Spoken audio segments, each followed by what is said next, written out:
Hello students, most welcome आपकी अपनी YP computer classes की डू क्रिएटिव लर्निंग में। आज हम डिस्कस करने वाले हैं most important topic, passing object in a method and returning object in a method. दो प्रोग्राम्स बनाएंगे, इन दोनों का टेंशन खत्म कर डालेंगे, जिसमें ISC class 11 and ISC class 12 के लिए ये बहुत ही इंपॉर्टेंट वीडियो रहने वाला है। तो आज की क्लास के बाद आपका passing object and returning object दोनों का टेंशन खत्म हो जाएगा। तो यहाँ पर हम एक ब्लैंक पेपर को यूज़ करेंगे एंड मैं पूरा आपको मेथड बताने वाला हूँ यहाँ पर। एंड दूसरा है returning object and passing object. जब हम ये करेंगे returning object and passing object तो दोनों काम हो जाएंगे। एंड यहाँ पर मोस्ट इंपॉर्टेंट पार्ट इज़ कि मैं ब्लू जे पर भी बताने वाला हूँ। तो मैंने यहाँ पर ऑलरेडी 2 प्रोग्राम्स बनाकर रखे हैं, एक ये एडिशन का है और एक मल्टीप्लिकेशन का है। इसमें पासिंग हो रहा है ऑब्जेक्ट एंड दूसरे प्रोग्राम में रिटर्निंग हो रहा है और पासिंग भी हो रहा है। उस प्रोग्राम से तो दोनों ही आइडिया हो जाएंगे। तो आपको सिनेरियो पता चल गया। पहले हम ब्लैंक पेपर पर उसे समझने की कोशिश करेंगे, उसे कम्प्लीटली आइडिया लेंगे कि एग्जैक्टली क्या है। मैं ये मान के चल रहा हूँ कि आपको ज़्यादा इन्फॉर्मेशन नहीं पता क्लास के बारे में, ऑब्जेक्ट के बारे में। वैसे तो मैं इस वीडियो के डिस्क्रिप्शन बॉक्स में एक क्लास एंड ऑब्जेक्ट का वीडियो का लिंक प्रोवाइड करूँगा, उसे आप देखोगे 15 मिनट अगर आप दोगे तो आपको क्लास के बारे में एंड ऑब्जेक्ट के बारे में, दोनों के बारे में अच्छा आइडिया हो जाएगा। जब वो दोनों के बारे में अच्छा आइडिया हो जाएगा तो अच्छे से समझ में आएगा। बिकॉज जब हम क्लास एंड ऑब्जेक्ट करते हैं तो उसमें काफ़ी हिडन फीचर्स होते हैं जो हमें नहीं दिखाई देते। तो मैं वो फीचर्स को दिखाने की कोशिश करूंगा आज के वीडियो में। एक बार अगर आपको ऑब्जेक्ट का मीनिंग समझ में आ गया, नॉट अ थियोरेटिकल, प्रैक्टिकली हमें समझना है ऑब्जेक्ट का मीनिंग। ओके, माना मैं बकवास ज़्यादा करता हूँ तो बट ये बहुत इंपॉर्टेंट है चीज़ें, कोई भी फालतू बात नहीं है, राइट। तो पहले हमें समझना है कि एग्जैक्टली पासिंग, यह तो रिटर्निंग है, अब पीछे लेकर आते हैं passing object in a method. ये हमारा है मेन टॉपिक। अब पासिंग ऑब्जेक्ट, सीधा पासिंग ऑब्जेक्ट पर इसका मतलब नॉर्मल पास करना तो आता होगा। नॉर्मल पास क्या है, थोड़ा सा मैं आइडिया दे देता हूँ। सपोज कोई भी आपके पास फंक्शन है, वॉइड ऐड फंक्शन ले लिया। यहाँ पर आप नॉर्मल ये काम किया है आपने, ए कॉमा इंट बी। ओके, तो ये तो हो गया नॉर्मल पासिंग। क्या हो गया? नॉर्मल प्रिमिटिव डेटा टाइप को हम पास कर रहे हैं। अब अगर यहीं पर मैं ऑब्जेक्ट को पास करता हूँ, void ऐड, एंड ऑब्जेक्ट बनाने के लिए क्या होता है, हाउ टू क्रिएट ऑब्जेक्ट। आपके पास एक क्लास होना चाहिए। सपोज क्लास का नाम मैंने एडिशन ले लिया। क्या ले लिया? एडिशन। मतलब मेरे साथ बोलते रहो मनी मन में, दिमाग को कहीं दूसरी जगह भटकने मत दो। जैसे मैं बोल रहा हूँ अभी बोलो। क्लास का नाम क्या लिया हमने? एडिशन। ऑब्जेक्ट कैसे बनाते हैं? ऑब्जेक्ट बनाने का सिंपल सा फॉर्मूला है, क्लास का नाम लिखते हैं addition, then O B is equal to new. बस थोड़ा सा पेशेंस चाहिए, है ना। और एडिशन, ये ऑब्जेक्ट बन गया। ऑब्जेक्ट हम दूसरे तरीके से भी बनाते हैं। अगर आपने लिखा addition and O B 2 and semicolon, ये भी एक काइंड ऑफ ऑब्जेक्ट क्रिएशन है जिसमें हमने न्यू एडिशन नहीं लिखा है, राइट। तो यहाँ पर प्रॉपर मेमोरी मिल रहा है ऑब्जेक्ट को, यहाँ मेमोरी नहीं मिल रहा है, बट इस टाइप से भी हम ऑब्जेक्ट बना सकते हैं। तो यहाँ पर मैं इसी टाइप से ऑब्जेक्ट बना रहा हूँ, एडिशन OB1 कॉमा 2 ऑब्जेक्ट बनाना चाहता हूँ सपोज एडिशन। तो मैं अभी ओवरव्यू दे रहा हूँ, मैं प्रोग्राम नहीं समझा रहा हूँ, I am just giving you overview. तो यहाँ पर ये हो गया। तो यहाँ पर क्या हो रहा है, ऑब्जेक्ट पास हो रहे हैं। बस इसी फंडे को हमें समझना है। This is our class topic. Normally आप 10th स्टैंडर्ड में नॉर्मल फंक्शंस में प्रिमिटिव डेटा टाइप आप पास करना ऑलरेडी समझ चुके हो। ओके, तो जब हम नॉर्मल प्रिमिटिव डेटा टाइप पास करते हैं, देखो काफ़ी और भी इन्फॉर्मेशन आपको क्लियर होगी। जैसे हम नॉर्मल प्रिमिटिव पास करते हैं तो उसे कॉल बाय वैल्यू बोला जाता है। जब हम ऑब्जेक्ट पास करते हैं, एरे पास करते हैं, तो उसे बोला जाता है call by reference, call by value. ये जो पासिंग है ये कॉल बाय वैल्यू है, कॉल बाय वैल्यू। जब ऑब्जेक्ट पास होता है तो कॉल बाय रेफरेंस होता है। तो ये भी एक चीज़ है जो कि आपने थियोरेटिकली पढ़ा होगा। ओके, तो कॉल बाय रेफरेंस। अब call by reference, call by value में क्या होता है वो भी चीज़ मैं थोड़ा सा आइडिया दे दूंगा, राइट। टेंशन नहीं लेना है कंप्लीटली।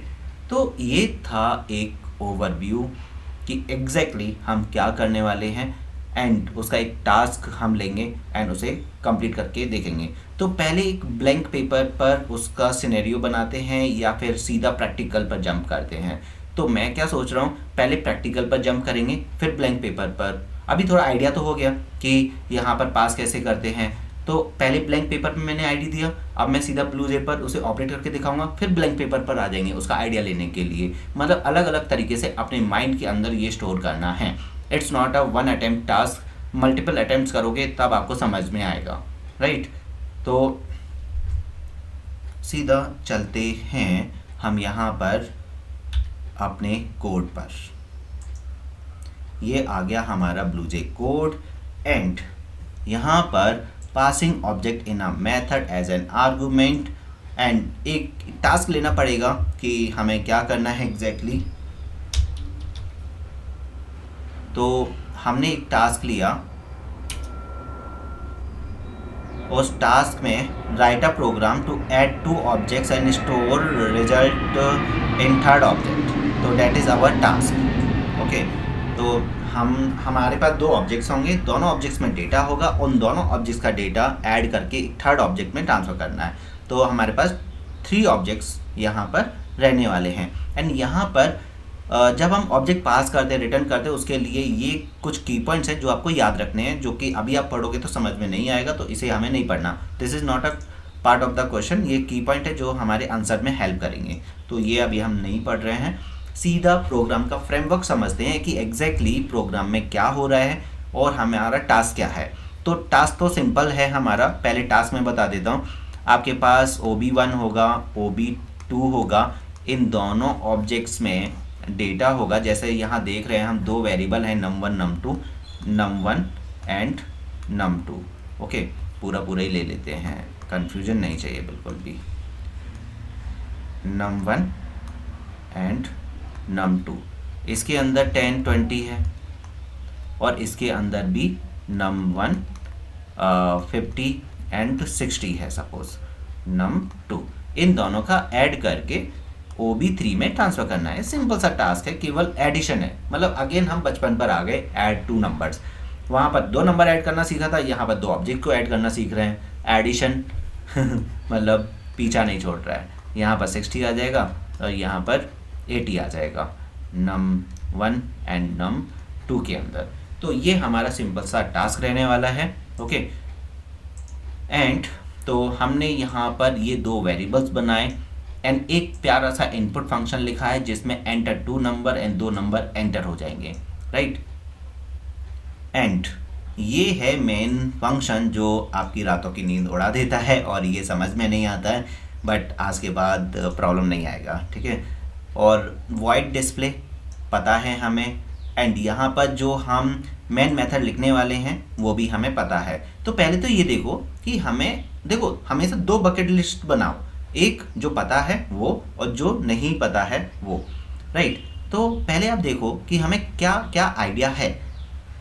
फर्स्ट लाइन के बारे में आइडिया है, क्लास कैसे बनाते हैं वो आइडिया है, ये इंस्टेंस वेरिएबल है, इनपुट फंक्शन है, एक फंक्शन इंस्टेंस वेरिएबल, इतना हमें कंप्लीटली आइडिया है। बस जो आइडिया नहीं है वो है line 1, line 2, line 3, only 3 lines, right. उसके बाद display function as it is है, जो आपने बचपन में 10th स्टैंडर्ड में सीखा है। देन अगर हम मेन फंक्शन की बात करें तो पब्लिश स्टैटिक वॉइड मेन हम हमेशा से लिखते हैं, स्ट्रिंग आर्क्स भी लिखते हैं। एंड हमने बनाए 3 ऑब्जेक्ट्स, जो आप नॉर्मल 1 ऑब्जेक्ट बनाते हैं वहाँ पर हमने 3 ऑब्जेक्ट्स बनाए हैं। फिर एक मैसेज दिया, enter data in the first object. अभी आप सोच रहे होगे ये हो क्या रहा है, ये ऐसा मूवी है, बस जब तक आप उसके एंड में नहीं पहुँचोगे तब तक समझ में नहीं आएगा। तो वेट फॉर एंड में पूरा समअप हो जाएगा और पूरा समझ में आ जाएगा। ओके, नहीं तो आप सोचोगे चल क्या रहा है। OB1 में हमने इनपुट किया, फिर मैसेज आया second object, and second object में भी इनपुट कर लिया, मतलब दोनों ऑब्जेक्ट्स में डेटा चला गया। Then this is a new line. It means इतनी ऑल लाइन्स में से केवल 4 लाइन्स हैं। 4 लाइन्स, कितनी लाइन्स? 4 लाइन्स। ये 4 लाइन्स पूरे प्रोग्राम की बैंड बजा देती हैं। मतलब ऐसा लगता है कि हमें तो कुछ भी नहीं आ रहा है, यहाँ पर केवल 4 लाइन्स हैं डियर। नहीं तो बाकी की लाइन्स, अगर ये 20 है, 20 में से 4 लाइन्स का में प्रॉब्लम है, 16 लाइन्स में कोई प्रॉब्लम नहीं है, राइट। तो एक हमारा ये कॉलिंग वाला लाइन प्रॉब्लमेटिक है, उसके बाद तो सिंपल मैसेज कर दिया और OB3 डॉट डिस्प्ले कर दिया। तो पहले तो हमें कभी खुशी कभी गम टाइप, तो पहले खुश हो जाना है कि क्या क्या हमें पता है। मैं ये प्रॉमिस कर सकता हूँ 80% things we know already, right. तो ये है 20% पॉइंट जो 80% पे भारी पड़ जाता है ना। तो बस इसी पर कॉन्सेंट्रेट करना है। अब हम डीपली वो चीज़ समझने की कोशिश करेंगे जो हमें आता है। अब आप बोलोगे जो हमें आता है उसे क्या समझना, प्रॉब्लम तो यहीं पर है। जो हमें आता है उसी को डीपली समझेंगे, तभी हम वो समझेंगे जो हमें नहीं आता। कभी कभी मुझे लगता है कि मैं ज़्यादा बोलता हूँ और आप बोर हो जाते हो, बट उसी से ही समझ में आएगा डियर। तो हमने यहाँ पर OB1, OB2, OB3 बनाया। OB1 बस मेरा एक ही छोटा सा डायलॉग है, जब भी आपको क्लास एंड ऑब्जेक्ट समझना है तो बनाओ बॉक्स और बिल्कुल clear num1 is equal to, जब आप इनपुट फंक्शन चलाओगे OB1 डॉट इनपुट तो num1 में कोई ना कोई वैल्यू तो एंटर करोगे एंड num2 में भी कोई ना कोई वैल्यू आप एंटर करोगे, फिर आपका बनेगा OB3 राइट। तो जब आपका OB3 बनेगा तो सॉरी OB3 क्यों, OB2, तो जब आपका OB2 बनेगा तो यहाँ पर भी वही सेम सिनेरियो रहेगा। num1 के अंदर सपोज आपने ले लिया 50 एंड num2 के अंदर आपने ले लिया 70। अब मैं कोई अमेजिंग चीज़ बताने वाला हूँ, वो कनेक्ट हो जाएगी बाद में। तो कैसे कनेक्ट होगी वो समझो। यहाँ पर जब आपने OB1, ध्यान रखना मैं क्या बताने की कोशिश कर रहा हूँ, तो 2-3 बार ये चीज़ रिपीट होगी, आपको समझ में आ जाएगा। जब हमने OB1 इनपुट किया है ना, सीधा ये OB1 पर पहुँचेगा, इनपुट फंक्शन पर पहुँचा। यहाँ पर इनपुट फंक्शन किसने हिट किया, OB1 ने। किसने हिट किया, OB1 ने। यहाँ पर जब आप num1 num2 लिख रहे हो, यहाँ पर जब हम आए किसने बुलाया था इसे, OB1 ने बुलाया था राइट। मतलब नीचे से, सॉरी मतलब मैं चाहता हूँ जो भी मैं एरो बनाऊंगा कि कंफ्यूजन नहीं होना चाहिए। हम बिल्कुल नीचे से आए, यहाँ पर कौन किसने हमें पहुँचाया, OB1 ने। तो जो num1 num2 हैं वो किसके माने जाएंगे, OB1 के माने जाएंगे एंड यहाँ पर 10 और 20 हमने एंटर कर लिया। Next time OB2 will call same function. Just think, OB2 is calling the same function. देखो OB2 is calling the same function. अब ऑटोमेटिकली आपको एक चीज समझना है कि जो num1 num2 है ये किसके माने जाएंगे, OB2 के माने जाएंगे। देन आपने 50 एंड 70 एंटर कर लिया। बस इस चीज को समझ जाओ। यहाँ पर हमने कहीं पर भी इंडिकेट नहीं किया है कि ये num1 num2 किसके हैं। क्या यहाँ वैल्यू ओवरराइट हो जाएगी, बिकॉज वेरिएबल तो एक ही है। पहले num1 में आपने एंटर किया था 10, नेक्स्ट टाइम आपने num1 में एंटर किया है 50, तो क्या ये 10 इरेज हो जाएगा, तो मैं बोलूँगा नहीं, बिकॉज जब 10 हमने डाला था तो OB1 ने इसे कॉल किया था, तो ये num1 num2 OB1 के बन गए थे। यही समझना है, यही मैंने उस वीडियो में भी समझाया है। तो मैं पहले बेसिक कवर कर रहा हूँ कि और ये काम आएगा एक्चुअली ना, इसलिए बेसिक कवर नहीं, बेसिक में वो वाला कवर कर रहा हूँ जो यहाँ पर यही सीन क्रिएट होने वाला है एक्चुअली राइट। देन जब आप OB2 के थ्रू कॉल करोगे तो ये num1 num2 OB2 का बन जाएगा, मतलब 50। तो ये सेपरेटली डेटा स्टोर हो रहे हैं, मतलब इसकी जीरोक्स कॉपी बन गया, एक जीरोक्स कॉपी बन गया OB1 और एक जीरोक्स कॉपी बन गया OB2, इन दोनों में अलग अलग काम हो जाएगा।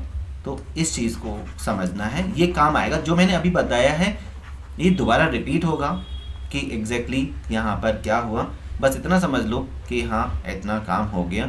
अब बात आती है OB3 की ना।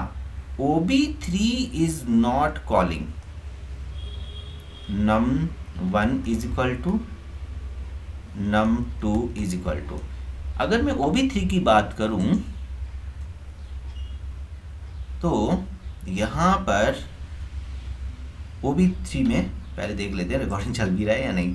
कभी कभी ऐसा होता है कि रिकॉर्डिंग चल रहा नहीं होता है।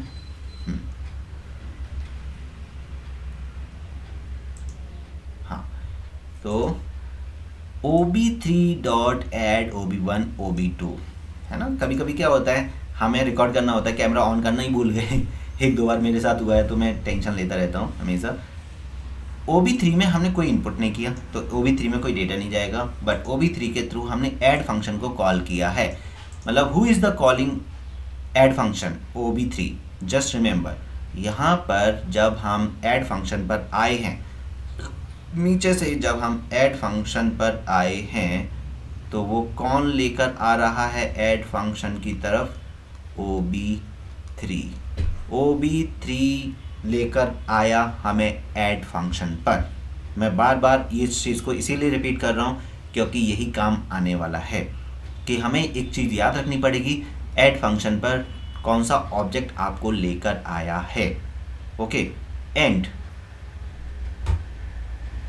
जो पास हुआ है, पास कौन सा ऑब्जेक्ट हुआ है? ये OB1 OB2। तो क्या मैं एज अ कॉमेंट वे में इसे ऊपर लिख लेता हूँ क्योंकि ऊपर नीचे आना पड़ेगा हमें। यहाँ पर जो हम आए थे, मैं यहाँ पर इसका कॉलिंग लाइन लिख रहा हूँ या फिर मैं यहाँ लिख लेता हूँ ऐसा, OB3 dot add OB1 OB2। ये लाइन है, ये लाइन है जो कि क्या कर रही है? कॉल कर रहा है। OB3 कॉल हो रहा है एंड OB1 OB2 आपका यहाँ पास हो रहा है। तो यहाँ पर आया OB1, यहाँ आया OB2। इसका मतलब मैं यहाँ पर इंडिकेट कर सकता हूँ OBJ1 एंड यहाँ मैं इंडिकेट कर सकता हूँ OBJ2, राइट। तो मैं इसको OBJ1 OBJ2 की वैल्यू को मान सकता हूँ क्योंकि उसने दे दिया, भाई जा एंजॉय कर। तो यहाँ पर OBJ1 की वैल्यू OBJ2 की वैल्यूज आ गई हैं।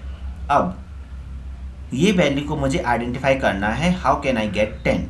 तो जब भी हमें ऑब्जेक्ट में से वैल्यू को निकालना होता है तो ऑब्जेक्ट का नाम डॉट नम, तो यहाँ आ जाएगा 10 और यहाँ आ जाएगा OBJ2 dot num1, OBJ2 hair OBJ2 dot num1 मतलब 50 एंड 10 और 50 जाएगा कहाँ पर? num1 में जाएगा, मतलब यहाँ पर 60 आ जाएगा। अब एज ए स्टूडेंट मेरा क्वेश्चन क्या होता है कि चलो यहाँ OBJ1 OBJ2, तो यहाँ पर OB3 लिखना चाहिए ना, OBJ3 एंड OB3 तभी तो आना चाहिए। बट यही तो पॉइंट है ना क्लास एंड ऑब्जेक्ट का। क्लास एंड ऑब्जेक्ट में जो ये वाला हिडन पॉइंट है, अगर यहाँ पर मैं ऐसे लिख दूँ तो फिर तो कोई हिडन पॉइंट ही नहीं है, फिर तो आराम से समझ में आ जाएगा। बट लिखते क्यों नहीं है? मजबूरी है हमारी लिखना, क्योंकि जो OB3 है, OB3 हमने डिक्लेयर किया था मेन फंक्शन के अंदर, तो OB3 अगर मैं यहाँ लिखूंगा तो वो रिकॉग्नाइजेबल नहीं होगा। और यहाँ पर अगर मैं OB लिखूंगा, देखो OB भी, अब बोलो OB, ये OBJ कैसे रिकॉग्नाइजेबल हो गया? तो अगर आप OB1 लिखोगे तो वो भी नहीं रिकॉग्नाइज करेगा, वो तो OB1 का डेटा OBJ में डाला, तो OBJ तो यहाँ पर आप दिखाई दे रहा है ना, इसलिए हमने OBJ1 डॉट नम लिखा है। OB लिखोगे तो एरर आएगा। अब तो कंप्यूटर को कैसे पता चलेगा ये OB3 के हैं? सोचो, तो आपने रेस्टोरेंट पर कॉल किया ऑर्डर के लिए, तो आपका नंबर पहुंचा, आपका एड्रेस पहुंचा, डिलीवरी पर्सन आपके घर पर चला जाएगा। ऐसे ही कॉल किसने किया है? OB3 ने कॉल किया है, तो ये जो है वो OB3 के माने जाएंगे। किसके माने जाएंगे? OB3 के माने जाएंगे। बस यही है यहाँ पर सिनेरियो। बस इतना आपको समझ में आ गया तो बस टेंशन ख़त्म हो जाएगी। और यही लिखा हुआ है हमने यहाँ पर, data of object which are passed as an argument in a function is used through the object name with the dot operator, right? Like ये OBJ1 dot num1 OBJ2 dot num1, तो ये फर्स्ट लाइन जैसे OBJ1 dot num1। data of object which is calling the function is used directly, तो जिसने, देखो ये first attempt है ना, सेकंड अटेम्प्ट बाकी है, तो सेकंड अटेम्प्ट में और समझ में आएगा। फिर थर्ड अटेम्प्ट जो रिटर्निंग ऑब्जेक्ट वाला करेंगे उसमें भी 2 अटेम्प्ट्स हो जाएंगे, मतलब 4 अटेम्प्ट्स में पूरा क्लियर हो जाएगा। अभी 25%, फिर 50%, फिर 75%, फिर 100%। Don't try to understand the 100%। मैं नहीं बोल रहा हूँ कि आप 100% समझने की कोशिश करो। फिर यहाँ पर ये आया, तो यहाँ पर num1 num2 को हम डायरेक्टली लिख रहे हैं, तो ये ऑब्जेक्ट 3 के जो इसे कॉल कर रहा है, अगर ऑब्जेक्ट 1 ने इसे कॉल किया तो ऑब्जेक्ट 1 के माने जाएंगे। ओके, तो बस ये क्वेश्चन हमारा हो गया अब इसी को पहले रन करके भी देख लेते हैं।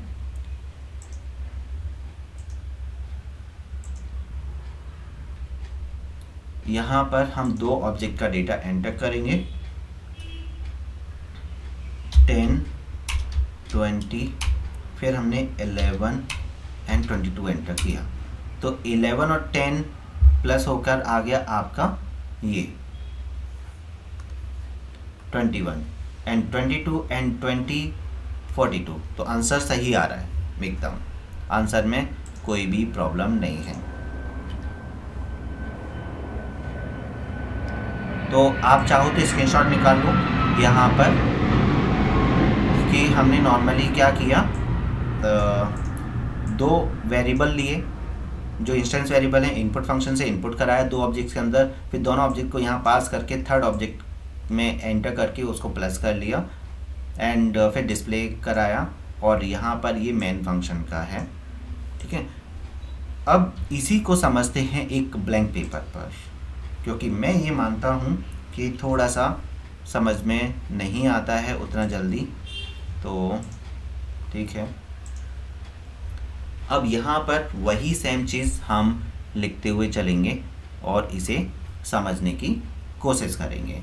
एक जो मेन पार्ट है, केवल अब पूरा फोकस होगा मेन पार्ट पर।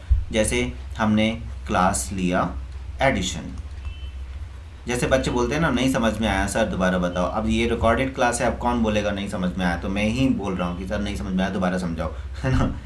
तो यहाँ पर क्लास एडिशन लिया एंड यहाँ पर इंट, और थोड़ा सा चेंज कर दें क्या वेरिएबल्स, या सेम ही रखें, है ना। तो थोड़ा चेंज कर देते हैं, एक्स और वाई ले लेते हैं, राइट। और वॉइड इनपुट, अब वॉइड इनपुट हमें पता है इनपुट करना होता है एक्स वाई में, तो एक्स वाई में इनपुट हो जाएगा। देन वॉइड डिस्प्ले हमें पता है डिस्प्ले करना होता है, तो एक्स और वाई डिस्प्ले हो जाएगा। ये मैं नहीं बता रहा हूँ, जो हमें नहीं पता void addition means add function, और जिसके अंदर हम ऑब्जेक्ट पास करने वाले हैं, मीन्स एडिशन। अब सोचो मैं बोलता इंटीजर पास करो तो इंट आ जाता, अब मैं ऑब्जेक्ट के लिए बोल रहा हूँ तो addition OBJ1 comma addition OBJ2, दो ऑब्जेक्ट्स आ गए। तो मेरा सिंपल सा पॉइंट ये है, ये ऑब्जेक्ट्स हैं, इन ऑब्जेक्ट के अंदर एक्स और वाई मिलेगा, जैसा मैंने आपको बताया है। Just make a scenario, object बन गए ना OBJ1 राइट एंड OBJ2, और इनके अंदर क्या होगा, x होगा y होगा, x होगा y होगा, बट इनके अंदर अभी वैल्यू नहीं है, ना ही मेमोरी इनिशियलाइज की है, अभी कुछ भी नहीं है इनके अंदर, राइट। और एक बनाएंगे मेन फंक्शन के अंदर। तो ये तो अभी क्लास के अंदर चल रहा है, फिर आपका मेन फंक्शन आएगा PSVM मेन मेथड, और इसके अंदर हम क्या बनाएंगे, अगेन ऑब्जेक्ट्स बनाएंगे, 3 ऑब्जेक्ट्स बनेंगे। तो addition OB1 is equal to new addition, ये अब आपको पता ही है। Then addition OB2 is equal to new, ये पूरा, and addition OB3 is equal to, तो OB1 OB2 में हम इनपुट लेंगे OB1 डॉट इनपुट, तो इससे आपको डेटा मिल जाएगा, एंड OB1 2 डॉट इनपुट। तो ये मान के चलो कि ये जो ऑब्जेक्ट्स हमने बनाए थे ये ऑब्जेक्ट्स हैं, क्योंकि ज़्यादा जगह नहीं है तो मैं ज़्यादा नहीं बना सकता हूँ, OB1 एंड OB2 राइट, और दोनों में हमने इनपुट किया, तो यहाँ पर 10, 20, 5 एंड 6 हमारा एंटर लिया, दोनों से इनपुट हो गया। अब OB3 में हम इनपुट नहीं देंगे, OB3 से क्या करेंगे, OB3 डॉट ऐड, हम इस फंक्शन को कॉल कर रहे हैं, इस फंक्शन को, ठीक है, और यहाँ पास करेंगे OB1 कॉमा OB2, टू। हमने OB1 OB2 को, इन दोनों ऑब्जेक्ट्स को कहाँ पास किया, OBJ1 एंड इसे पास किया OBJ2 में। तो मैं यहाँ पर लिख सकता हूँ OBJ1 एंड OBJ2 लिंक हो गए। तो 10, 20 और 5 और 6 जो आपने डाला था OB1 OB2 में, वो चला गया OBJ1 OBJ2 में। तो अभी तक कोई कन्फ्यूजन नहीं है, आराम से गहरी सांस लेकर समझ लो पूरा सिनेरियो, ठीक है। अब यहाँ पर मुझे x और y को प्लस करना है, तो मुझे x प्लस y लिखना है। लेकिन ये कैसे पता चले ये जो x है, सॉरी ये वाला x और ये वाले x को प्लस करना है, राइट। दोनों x को मुझे क्या करना है, प्लस करना है। ये x 10 कैसे पता चलेगा, OBJ1 डॉट x से। और ये वाला जो x लेना है ये कैसे पता चलेगा, OBJ2 डॉट x। तो हम ब्लैंक पेपर पर उसे ट्राई कर रहे हैं अंडरस्टैंडिंग के साथ कि वहाँ तो चलो एज इट इज़ पहले से लाइन लिखी हुई थी, यहाँ तो कुछ भी नहीं लिखा है।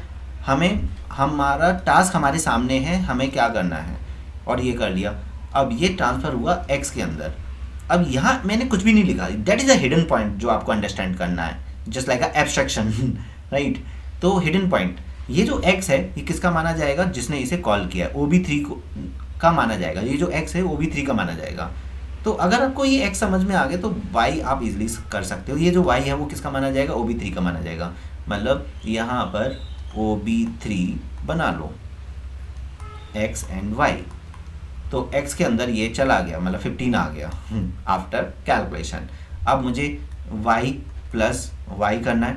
ये जो y है किस में से निकालना है, OBJ1 में से निकालना है।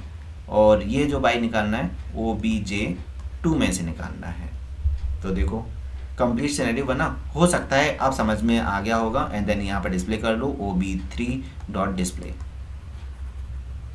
अभी भी नहीं समझ में आया हो तो भगवान मालिक, फिर तो छोड़ दो जावा करना बट मजाक कर रहा हूँ, ऐसा नहीं है। इसी वीडियो को रिपीट ऑर्डर में दोबारा देखो, और नहीं समझ में आया हो तो सिंपली मैसेज करो, मेरे पास और भी टेक्निक्स हैं, है ना। जब तक समझ में नहीं आएगा तब तक मैं पीछा नहीं छोड़ूंगा, ठीक है। और दूसरा, अभी तो ये हमारा 50% हुआ है। जब हम रिटर्निंग ऑब्जेक्ट समझेंगे उसमें पासिंग ऑब्जेक्ट तो ऑटोमेटिकली एड ऑन हो जाएगा, राइट। तो एक तरह से अब हम जो दूसरा क्वेश्चन करने वाले हैं उसमें क्या होने वाला है, यहाँ पर ही ओवर हो गया, पासिंग ऑब्जेक्ट इज फिनिश्ड। अब हमें क्या करना है, रिटर्निंग ऑब्जेक्ट पे चलना है। और सेम चीज़ होगी और जल्दी क्लियर भी हो जाएगा। अब रिटर्निंग ऑब्जेक्ट में हम क्या करने वाले हैं, यहाँ पर रिटर्निंग ऑब्जेक्ट को समझेंगे। अब इसे उल्टा समझेंगे, मतलब पहले ब्लैंक पेपर पर डिज़ाइन करेंगे फिर प्रैक्टिकल से जाएंगे, है ना। तो मैं ये देख लेता हूँ टाइम कितना होगा। चलो अभी टाइम है 10 मिनट में तो हो जाएगा, बिकॉज मेरा नेक्स्ट क्लास स्टार्ट होने वाला है आफ्टर 10 मिनट। तो it's okay. Returning object and passing object in a method. अब हम यहाँ पर एक सिनेरियो बनाने वाले हैं।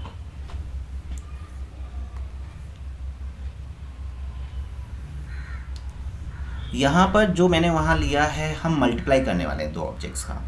क्या करने वाले हैं, मल्टीप्लाई करने वाले हैं। तो क्लास मल्टीप्लाई,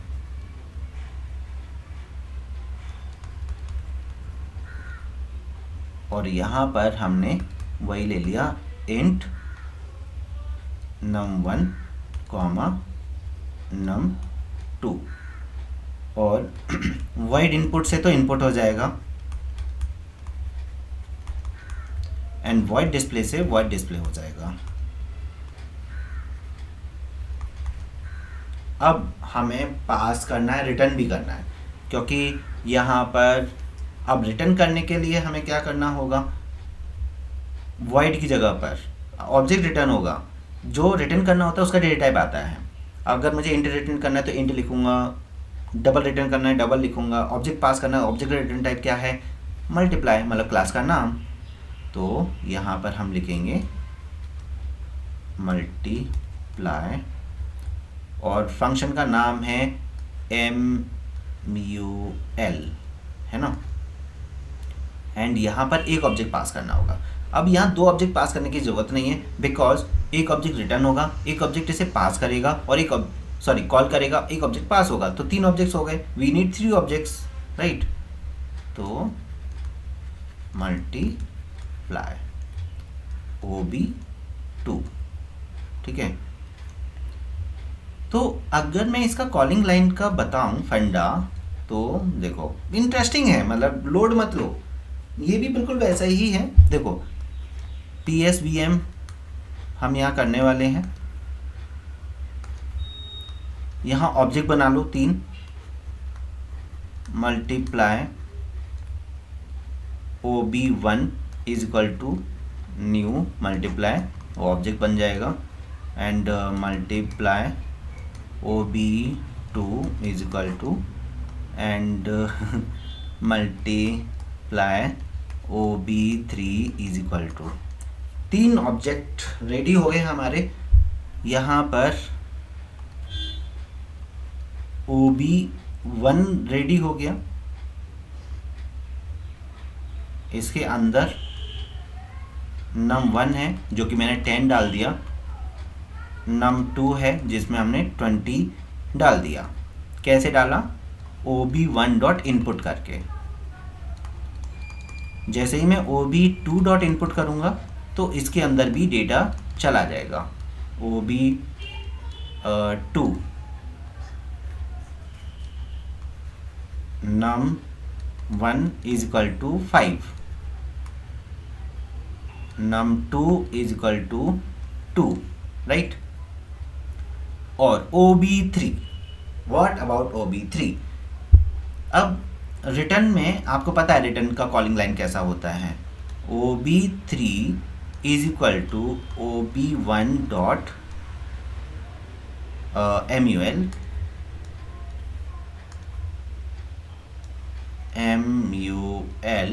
एंड OB2 हम पास कर देंगे। तो और यहाँ पर फिर सेम नहीं लेना है, थोड़ा सा OBJ कर दो यहाँ पर, OBJ2। अब टाइम है क्लियरली सोचने का कि यहाँ क्या होने वाला है। OB जो ये है OB2, ये तो चला जाए, मतलब OB2, ये OB2 कहाँ जा रहा है? OBJ2 में जा रहा है। इसका मतलब मैं यहाँ पर OBJ2 लिख सकता हूँ, मतलब OBJ2 5 and 2, इसमें 5 and 2 आ गया। क्या आ गया? 5 and 2 आ गया। एंड यहाँ पर इस फंक्शन को कॉल कौन कर रहा है? OB1 is calling, right. And OB3 में वैल्यू आ जाएगी। अब OB3 में वैल्यू आ जाएगी, इसको कैसे मैनिपुलेट करेंगे वो भी मैं समझाऊंगा। पहले ही देखो, मुझे num1 एंड num2 को प्लस करना है। num1 plus num1, right, num1, इन दोनों को प्लस करना है। अब num1 मुझे OBJ2 से मिल जाएगा। किससे मिल जाएगा? OBJ2। समझ में आ रहा है ये वाला पॉइंट? क्योंकि अभी अभी समझ के लिया था पासिंग आर्गुमेंट वाला, ये तो समझ में आ गया होगा। OBJ2 डॉट num1, इससे आपको 5 मिल जाएगा। मैंने यहाँ लिखा num1। अब मैं यहाँ पर क्या लिखूँ? OBJ1 तो है ही नहीं यहाँ पर कहीं। OB इज कॉलिंग, ये जो माना जाएगा ना वो OB1 का माना जाएगा, मतलब यहाँ पर 10 होगा और यहाँ पर 5 होगा। थोड़ा सोच के देखो, ये जो num1 है, मेरे डेफिनेशन में क्या था? Object, it is a object which call the function we can use directly, right. तो ऐसा ऑब्जेक्ट जो इस फंक्शन को कॉल करेगा आप डायरेक्टली यूज कर सकते हो। And object which are passing the function we need to use the object name with the dot operator. तो ये चीज़ ध्यान में रखना है, राइट। तो ये चीज़ आई थिंक क्लियर हुआ। अब हमें क्या करना पड़ेगा? यहाँ पर रिटर्न करना है तो एक टेम्पररी ऑब्जेक्ट बनाना पड़ेगा। बस रिटर्न के केस में एक ही चीज़ ध्यान रखो, एक टेम्पररी ऑब्जेक्ट बनाना पड़ेगा। Multiply temp is equal to new multiply एक टेम्पररी ऑब्जेक्ट बनाकर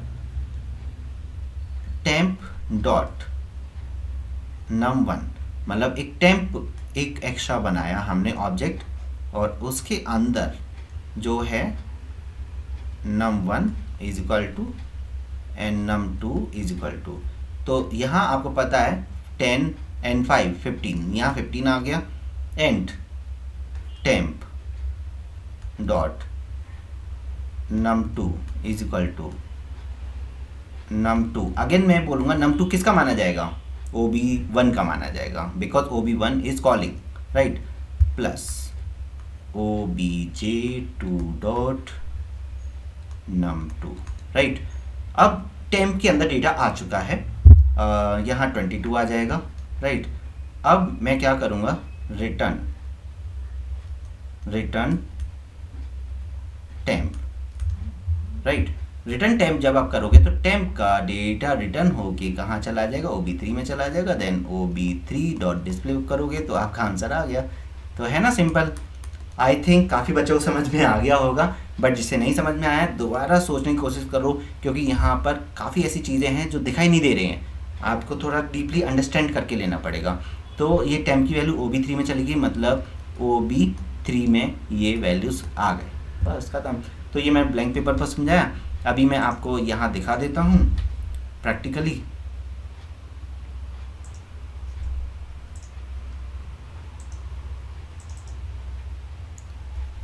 तो अगर आप नोटिस करोगे यहाँ पर data of object which are passed as an argument in a function is use the name with the dot operator, जैसे obj1 dot num1 and data of the object which calling the function can be use directly. तो ये चीज़ ध्यान में रखनी है। हमने multiply class बनाया, उसमें num1 num2 लिया, इनपुट लिया, उसके बाद वही सेम चीज़ दी है, देखो मल्टीप्लाई। अब सॉरी, यहाँ पर हमें क्या लेना पड़ेगा, MUL नाम से फंक्शन लिया हमने, और इधर भी हम वही कर लेते हैं MUL, क्योंकि मल्टीप्लाई कर रहे हैं ना। तो यहाँ पर ये MUL नाम से हमने फंक्शन लिया एंड देन फिर हमने टेम्पररी ऑब्जेक्ट बनाया। उस टेम्पररी ऑब्जेक्ट के अंदर देखो यहाँ obj2 यहाँ से आ जाएगा, num1 में हमने कोई स्पेसिफाई नहीं किया, तो num1 के अंदर कौन होगा, ऑब्जेक्ट1 का डेटा, num1 के अंदर ऑब्जेक्ट1 का डेटा होगा, ये ऑब्जेक्ट2 का डेटा है, टेम्प में चला गया एंड टेम्प रिटर्न होकर ऑब्जेक्ट3 में वापस यहाँ पर आ गया, है ना। तो आप देखो ये कॉलिंग लाइन है जो कि मैं लिख देता हूँ यहाँ पर, OB3 डॉट, सॉरी डॉट नहीं आएगा, OB3 is equal to OB1 dot MUL OB2, right. अब हम ऊपर चल रहे हैं, ऊपर जाते हैं। अब आप देखिए, मैं दोबारा से समझा देता हूँ। OB1 इसे कॉल कर रहा है, राइट, OB1 कॉलिंग दिस, तो ये जो num1 num2 है ये तो OB1 के होंगे, OB2 इज पासिंग, तो ये OB2 के हो गए, दोनों को हमने प्लस किया, टेम्प में ट्रांसफ़र किया, फिर टेम्प को हमने ट्रांसफ़र कर दिया OB3 में, बस इस टाइप से ये पूरा कनेक्शन हमारा सेट हो जाता है। आई होप ये समझ में आ गया होगा। नहीं समझ में आया है तो भी कमेंट करके बताओ, समझ में आ गया तो भी कमेंट करके बताओ। अगर नहीं समझ में आया है तो मैं दूसरे एग्जाम्पल के थ्रू किसी दूसरे सिनेरियो से इसे समझाने की कोशिश करूँगा, बट एट द एंड हमारा पॉइंट ये होना चाहिए कि समझ में आ गया। ओके, तो thank you so much and जल्दी से सब्सक्राइब कर लीजिए।